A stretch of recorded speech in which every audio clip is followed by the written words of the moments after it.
So I want to go through your post, Jonesy. It's titled "Detailed Writing on Why Rollq Will Single-Handedly Eliminate a Sizable Chunk of the Player Base."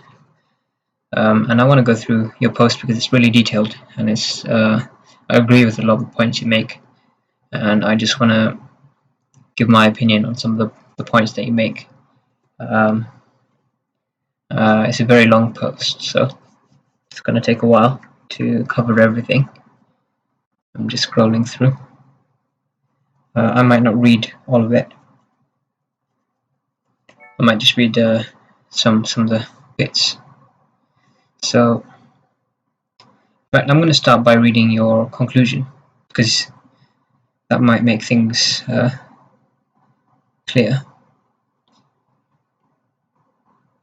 Finishing words about the Overwatch League and a troubling revelation.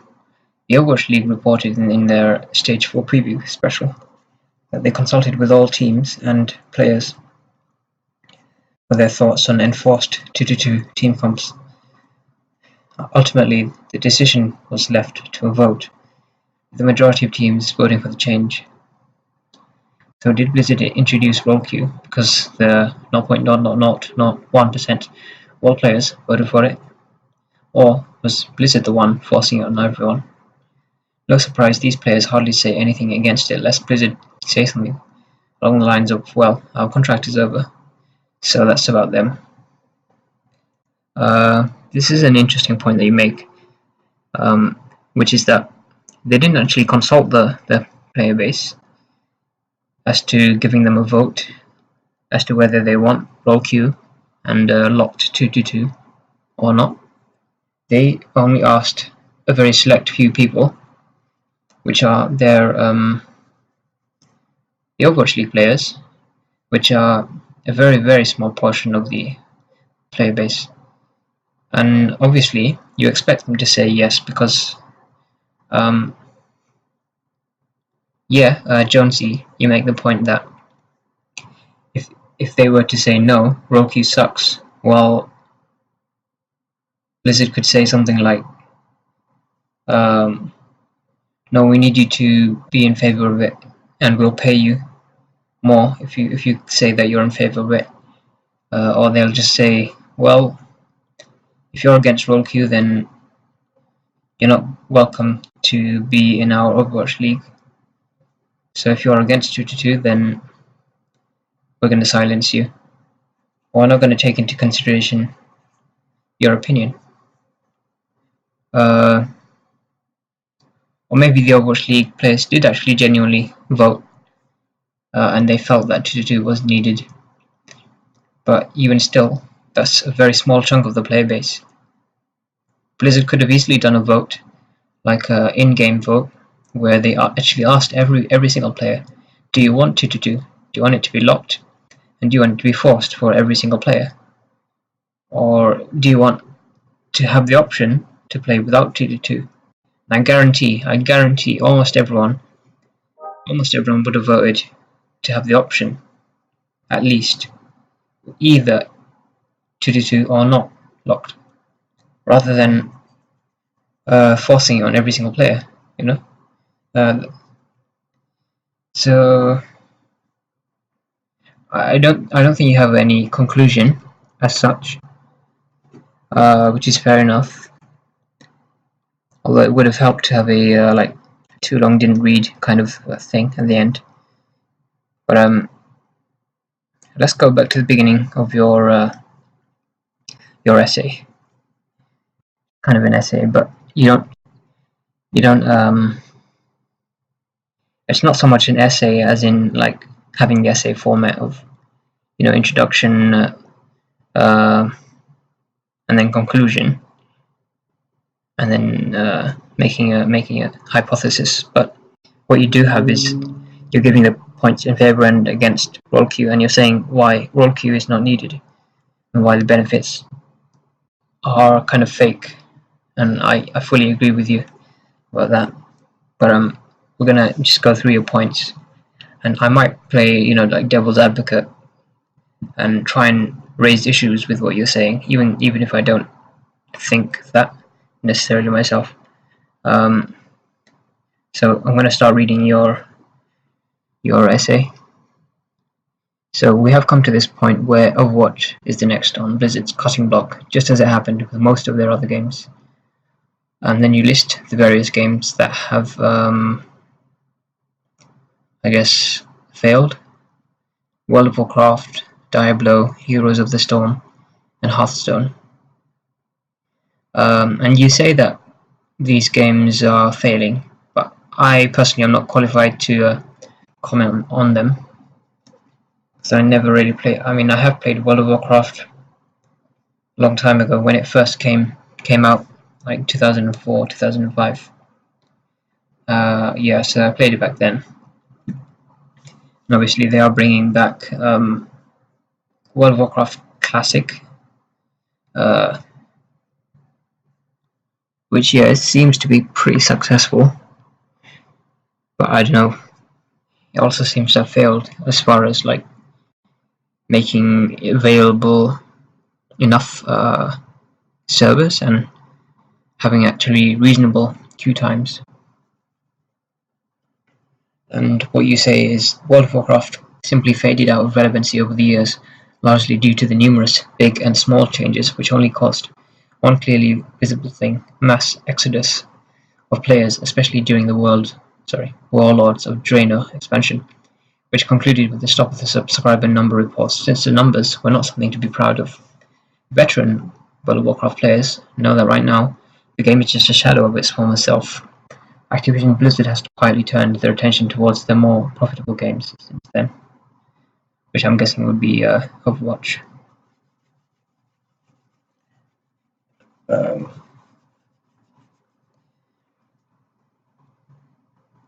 But I mean, World of Warcraft right now is at the top of the viewer charts for Twitch, so we're going to assume that it's fairly successful, the classic thing, but we don't know how it will pan out over time.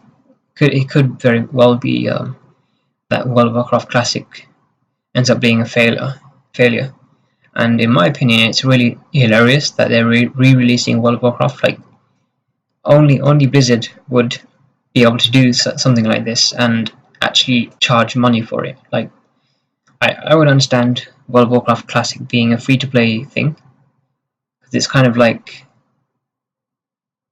they're just re-releasing something that they had from 2004, and it's like, are they doing any extra work? I mean, I guess they have to report things over to their current server infrastructure.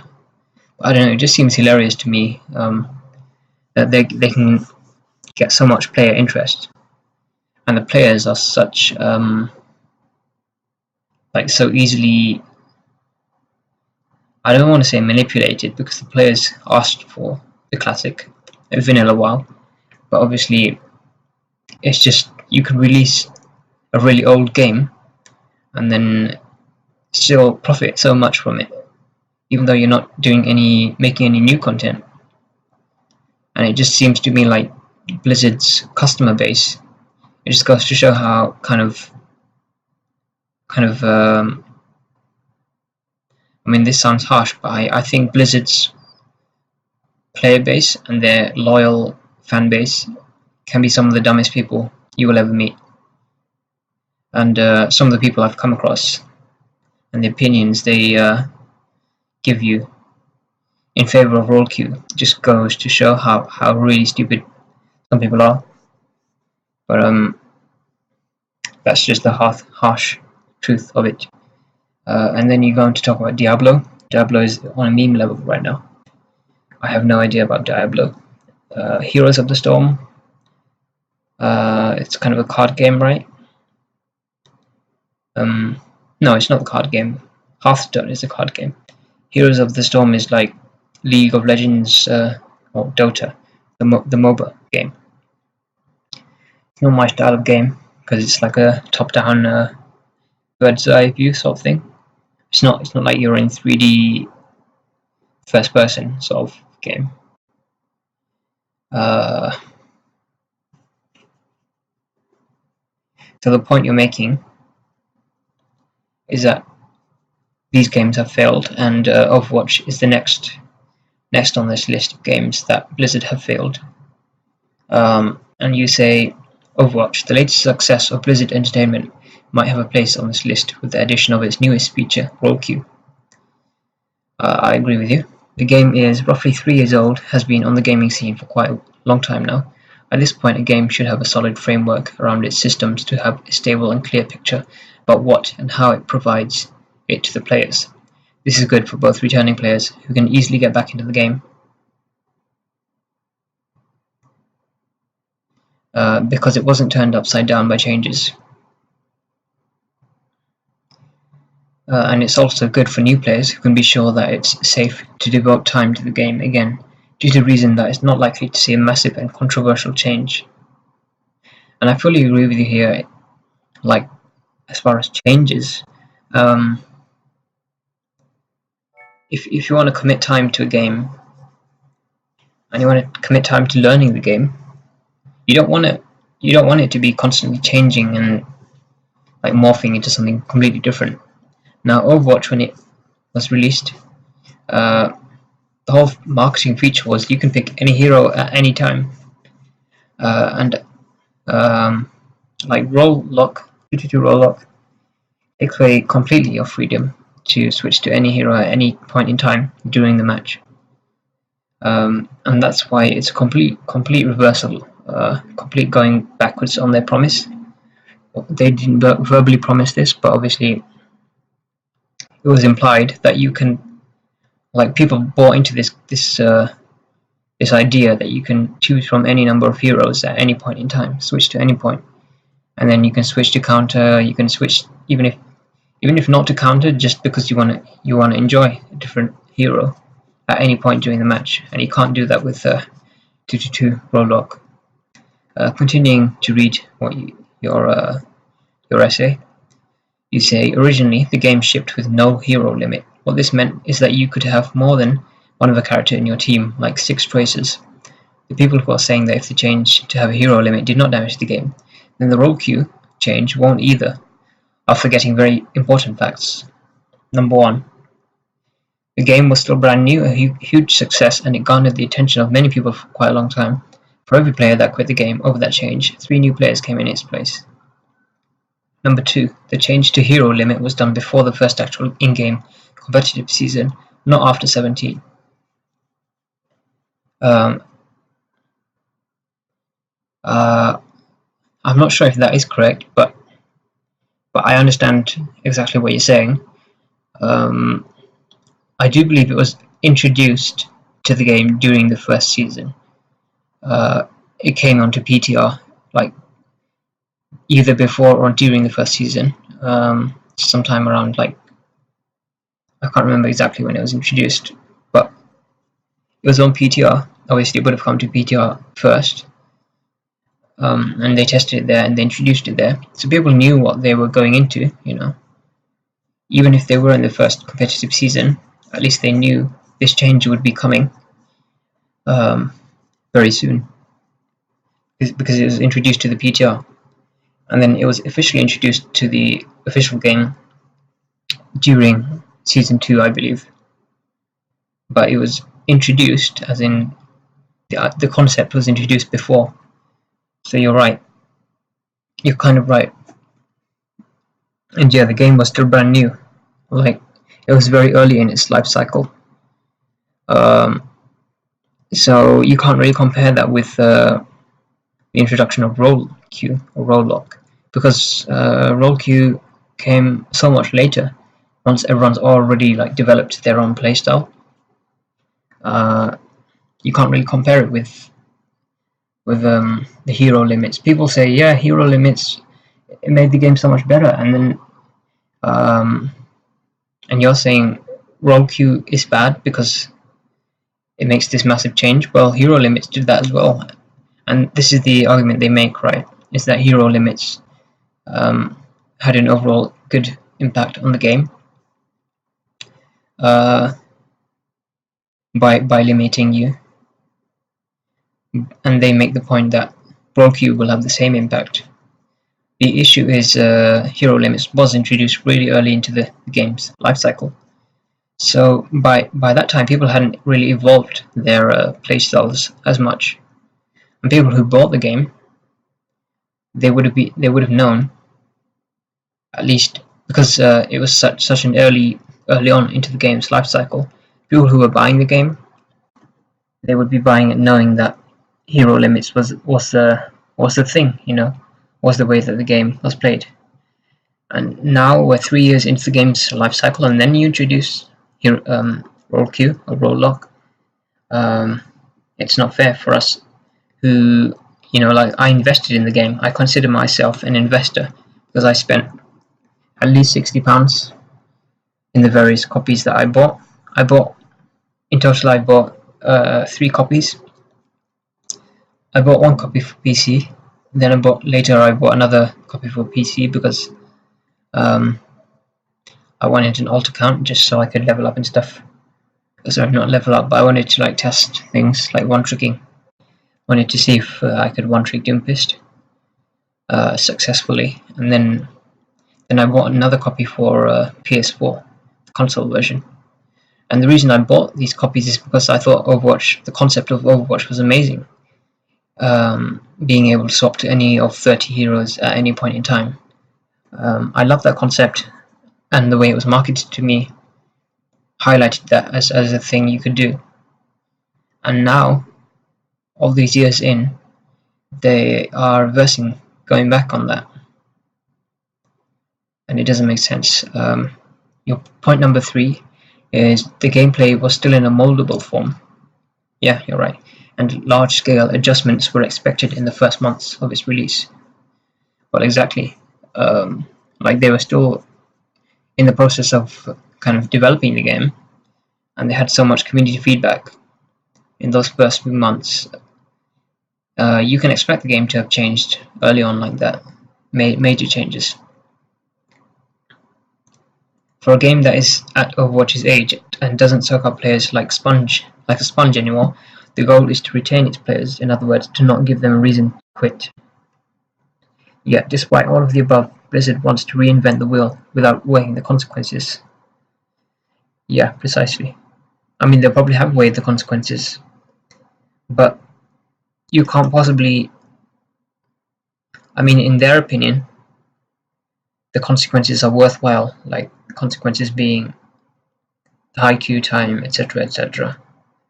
They believe it's worthwhile, but I mean, much of the player base is seeing these consequences, and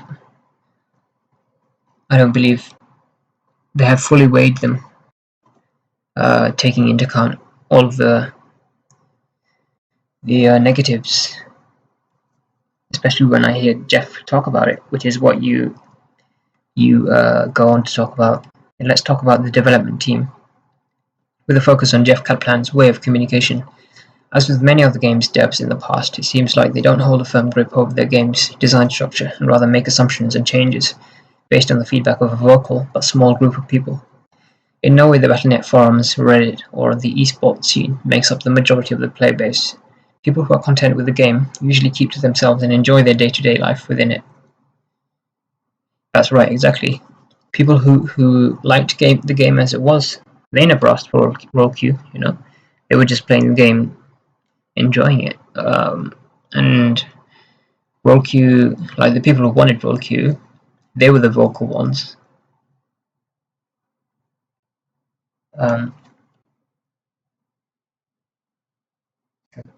They were the vocal ones, right? People who wanted the role queue. But the people like me who were just playing it, we never asked for role queue and we never complained because we loved the game as it was before role queue came along.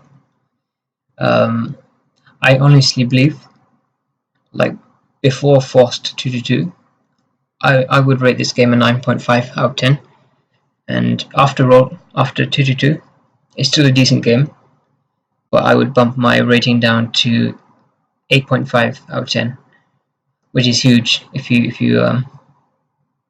consider my rating scale. Like, 1 whole point of loss is huge. I would put this game on the same level that I would rate maybe Paladins or something else due to 2-2. I mean, Paladins is probably worse because they actually lock you into one hero for the entirety of the game. So Paladins is definitely 100% worse. Um, so I guess I'd rate Paladins like 8 out of 10. And then Overwatch 8.5 out of 10 maybe. Due to 2. And then let's continue reading what you say. People who are content with the game usually keep to themselves and enjoy their day-to-day life within it. I dare to say that the majority consists of them, and there are also these people, the people whose number declines after ill-conceived changes. To reiterate, this is the group that the game must avoid to give reason for quitting. Player-proposed changes are in the majority of situations rooted in one's lack of success in-game. And you're right about this. This is what I've seen. Like, people who seem to be in favor of role queue, they are the ones who would have always blamed not having 2-2 team comp as a reason for their losing games, even when it obviously wasn't the reason in many cases. And now, what I see is a lot of people who are strongly ardent supporters of 2-2. They come to the forum and they're like, "Oh, it's so great! I've climbed 500 SR or some crazy number, and it's all thanks to 2-2." And it's like, yeah, if people are climbing, then they're gonna praise the thing that helped them climb. And if they derank, then they're more likely to be against the change. And that goes for anything, like even a meta. People are obviously going to say, "Oh, double shield meta is so boring and so bad." Like especially if you're like a sniper player, like a Widowmaker, you're going to hate the double shield meta, obviously, because it counters you. But then if you're a Orisa player, if you're a Sigma player, maybe if you're even a Reinhardt player, then you're obviously going to enjoy the double barrier meta, because you're going to be able to climb from it. At least that's what I find, is players seem to advocate for changes that help them to climb, even if it's not a good change overall. Let's reread what you said. Player-proposed changes are, in the majority of situations, rooted in one's lack of success in-game. Therefore, the game is the culprit for the negative experience, so it must change in order to fit their way, in quotes. Usually, the points given why the proposed change would benefit the game are rather vague, and as such, the majority of these fixes should be dismissed right away. And you're exactly right about that, Jonesy. You're exactly right. Like, this is what I found is when people are promoting 2-2 and saying how good it is, all the arguments they give for it, the benefits they list, are so vague and like so generic, like general, and you can't. They're also always subjective. Like, you can't objectively say any of the points they make are actually true or better. Like when they say, "Oh, it's going to make things more fun, the game's more fun." It's like, how do I even argue against that? Because that's all subjective, right? I personally don't find 2-2 to be fun. I find it boring having it every single game, especially. And a lot of the time, I will tell my team, "Could you just go third DPS, because you're obviously a DPS player, and it's going to help our chances to win more if you just play this DPS, right?" But these people are like such sheep. I can only describe them as sheep because they can't think for themselves. They have to think, "Oh no, the game has to be played 2-2." That's what they believe. And so even if they are like DPS mains, or they're much better at playing DPS, they'll still rather go to the second healer or the second tank or whatever, just to make up that 2-2 composition. And I hate when that happens. It's like, if they just played what they were best at, that would actually help our chances of winning. But no, they have to be sheep and follow the supposedly holy trinity of of the roles, and they make really vague claims like, "Oh, it's gonna make things more balanced. Um, it's gonna make it easier to balance." And the funny thing about that claim is it's not even like Jeff literally said in his developer update. No, it's not going to make things easier to balance. It's not going to make it easier. It's not going to make it harder. It's just different. He literally said that, and I don't think anyone seemed to understand that. Like none of the proponents of Roll Q understood that at all, or like they completely ignored that he said that. And then, yeah, they say like it will improve matchmaking. Like what? What? Um, I don't know. This is why I find it really hard to argue against Roll Q. Is because I don't even know what you should argue against, because none of the things people are saying are at all concrete. It's like so vague, and like, for example, it's going to reduce toxicity. It's like, what? How is it going to reduce toxicity? It's not, because people are like, what even is toxicity? It's a vague term in itself already. But I'm guessing by toxicity people just mean, oh, someone's being a bit mean, and I have to cry about it because I'm kind of a wuss, and I'm kind of a pushover. So if someone tells me I'm bad, then I'm gonna cry about it. I'm gonna say, this guy's toxic, because that's what Blizzard encourages. Is it encourages people to be crybabies and not be able to stand up for themselves, or not even just simply use the mute function or the block function. They have to encourage reporting. The whole report system is stupid as hell. It's like you're not allowed to say anything remotely that someone might find offensive. Even if you say something like GG, the game, it was too easy, just some general trash talk. You're not even allowed to do that. But yeah, that's a subject for another video, like another recording, because I want to talk about how toxicity is just a stupid term overall, and you need some of it in your game. In a competitive environment, it's just a natural thing to have. But that was kind of me going off on a tangent.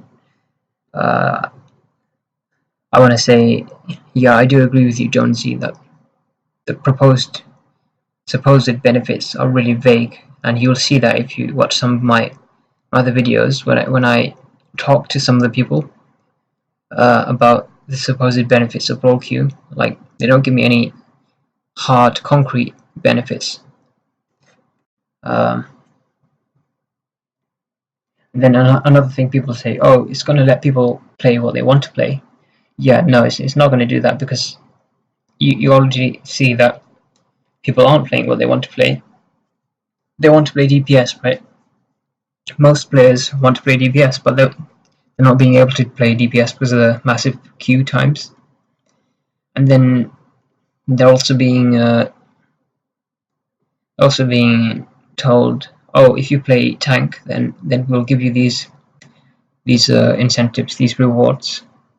So even if they didn't actually want to play tank, they just wanted to get the rewards, then they're going to choose tank or support or whatever, just for the rewards, right? Like the loot boxes and the coins and the end of season rewards. All of these things incentivize people to play a role that they maybe don't even enjoy, but they're going to play anyway.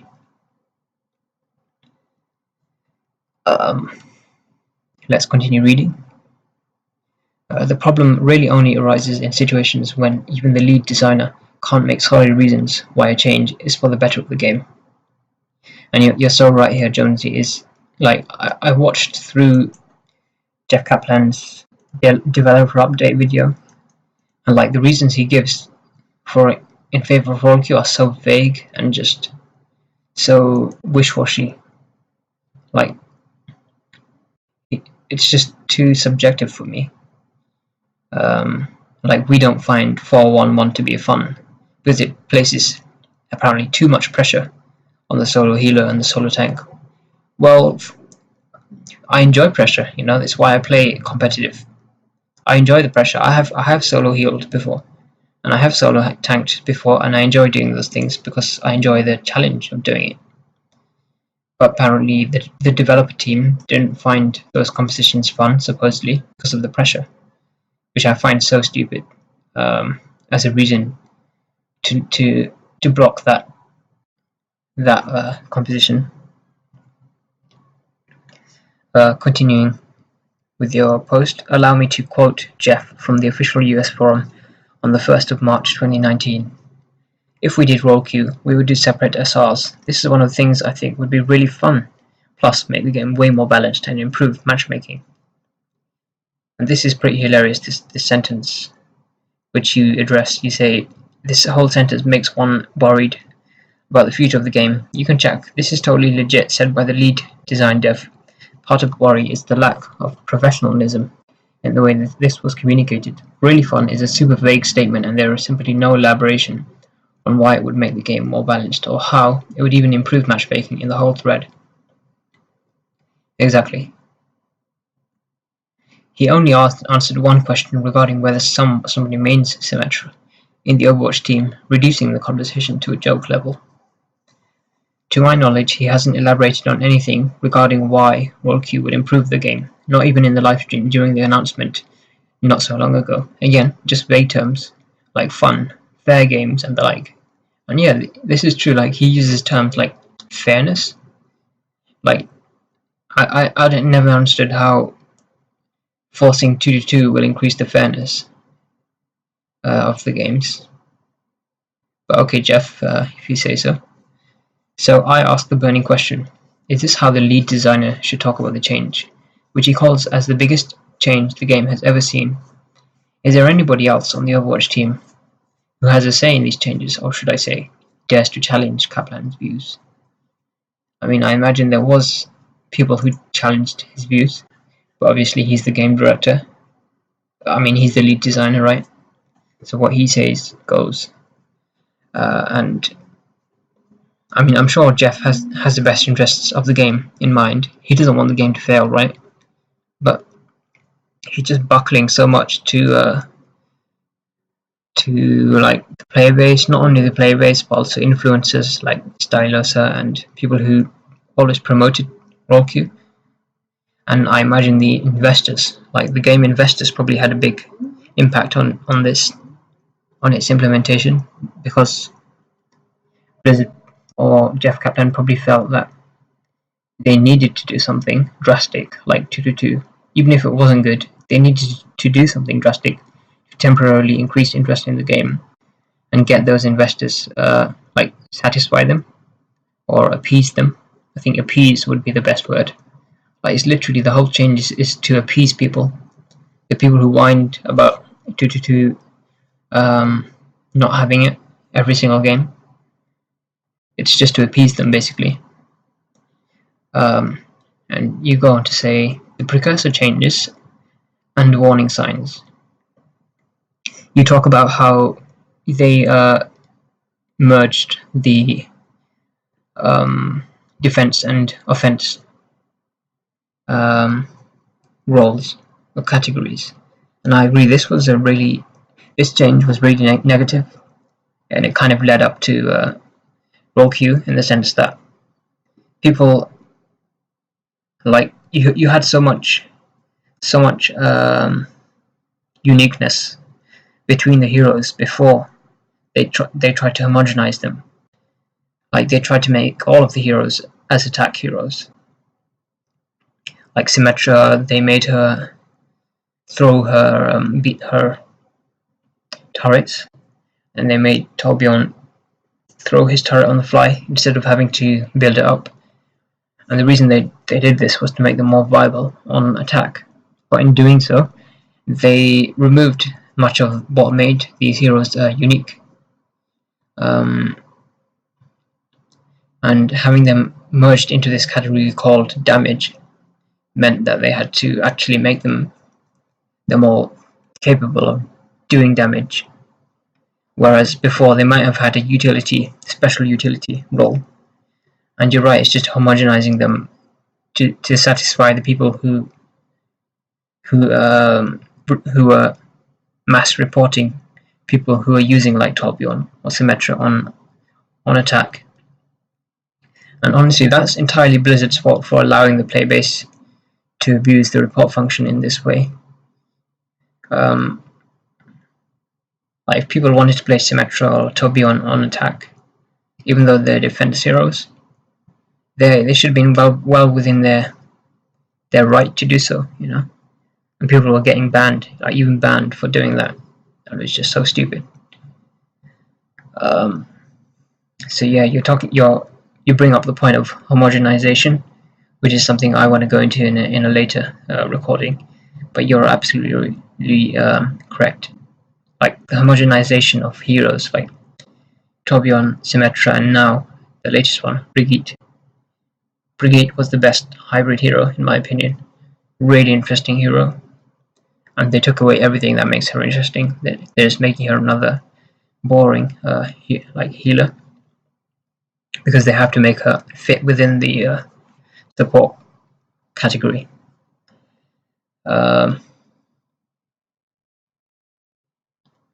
And yeah, Symmetra players were obviously complaining about the reworks and things, like constant rework. And you go on to say, for players who started the game before this change, defense heroes will always remain the way they were like before, since their design is fundamentally different at the core. The fact that they can also be used as offensive heroes was clear, even without the role removal. The other little but telling sign was the change to notifications shown during hero selection. Like team damage too low, too many snipers, several of them was removed in favor of promoting the 2-2 lineup. This was a major mistake since many players, especially new ones, read this as 2 is the coveted magical number, and anything deviating from it is at best not ideal, or at the worst meaning that someone is throwing. And I think you make a really good point here, is like part of the reason people have this perception that 2-2 is like the holy trinity and it's the only viable composition. A big part of it is probably due to the notifications. Like you need more tanks, you need more supports, and it's really a shame that the player base became